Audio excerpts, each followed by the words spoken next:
नमस्कार, मैं हूं प्रज्ञा मिश्रा और आप देख रहे हैं उल्टा चश्मा यूसी। रिपोर्ट्स कह रहे हैं कि अब तक 22 किसान बॉर्डर पर आंदोलन करते करते मर गए।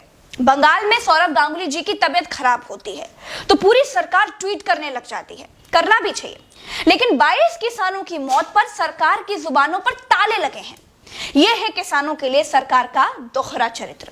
खैर, आज मैं आपसे बात करूंगी कि सरकार कृषि कानून वापस क्यों नहीं लेना चाह रही है, उसकी मजबूरी क्या है।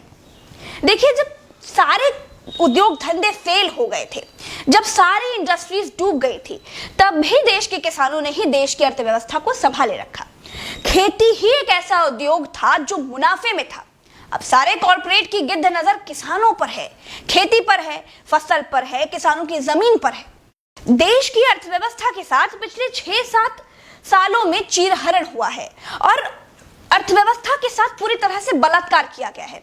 और अपने इस इकोनॉमिक्स कोलैप्स को छुपाने के लिए किसानों को कॉर्पोरेट्स की झोली में अब फेंका जा रहा है।